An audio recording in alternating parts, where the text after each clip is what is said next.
শিক্ষা সংক্রান্ত গুরুত্বপূর্ণ আপডেট পেতে অবশ্যই চ্যানেলটিকে সাবস্ক্রাইব করুন, পাশে থাকা বেল আইকনটিতে অবশ্যই ক্লিক করুন। নমস্কার, আমি শুভেন্দু। আমার ছোট্ট চ্যানেলে আপনাকে স্বাগত। সুপ্রিম কোর্ট থেকে জাজমেন্টের অর্ডার জারি হলো 25% এরিয়ার ডিএ সংক্রান্ত। দেখতে পাচ্ছেন এই অর্ডার দেওয়া হয়েছে, আজকেই দেওয়া হয়েছে, কিছুক্ষণ আগেই দেওয়া হয়েছে। দেখতে পাচ্ছেন confederation of state government employee West Bengal ORS respondent বলা সব কিছু বলা হয়েছে। দেখুন, যেটা মেন ম্যাটার, যেটা ডেট ছিল আগামী 16/5/2025, this matter is called off hearing today. যে হিয়ারিং ছিল, যারা ছিল সেখানে সেই অর্ডারে পরপর দেওয়া হয়েছে। এখানে দেখুন, এখানে প্রথম যে বিষয়টি নিয়ে আলোচনা হয়েছিল বা আলোচনা চলছে এখন, সেটাই আপনাদের সঙ্গে সরাসরি চলে যাই।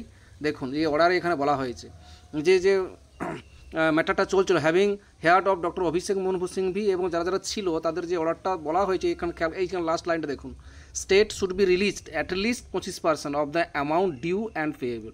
বলা হয়েছে যে এরিয়ার বাকি আছে তার মধ্যে 25% অ্যামাউন্ট রিলিজ করতে বলা হয়েছে, এবং সেটা দেওয়ার জন্য এখানে গুরুত্বপূর্ণ অর্ডারে জানিয়ে দেওয়া হয়েছে সুপ্রিম কোর্ট থেকে। দেখতে পাচ্ছেন একবার বলা হয়েছে, এবং কারা পাবে এবং সেটাও এখানে উল্লেখ করে দেখুন, এখানে উল্লেখ করে দেওয়া হয়। তারপর লাইনটা দেখুন, to all the employee in terms of the impugnment judgment dated 20, মানে সমস্ত, এখানে কোনো বলা হয়নি যে এরা পাবে তারা পাবে না, এরকম বলা হয়নি। সমস্ত কর্মচারীদের ক্ষেত্রে কিন্তু এটা দিতে হবে, সেটা এখানে অর্ডারেই বলে দেওয়া হয়েছে। অর্থাৎ এখানে বলেছে অ্যাটলিস্ট যা বাকি আছে অ্যাটলিস্ট 25% এখন অ্যামাউন্ট যেটা ডিউ আছে তার মধ্যে অ্যাটলিস্ট 25% দিতে রিলিজ করতে বলা হয়েছে, এবং সে পে করতে বলা হয়েছে সমস্ত এমপ্লয়ীদের জন্য। সেটা এই দেখতে পাচ্ছেন, এই গুরুত্বপূর্ণ অর্ডার জারি করা হয়েছে। এবার কতদিনের মধ্যে জারি দিতে হবে সেটাও এখানে বলা হয়েছে। যেটা বলা হয়েছিল যে 4 সপ্তাহের মধ্যে, সেটা নয়, এখানে বলা হয়েছে, দেখুন এখানে বলা হয়েছে within a period of 6 week from today.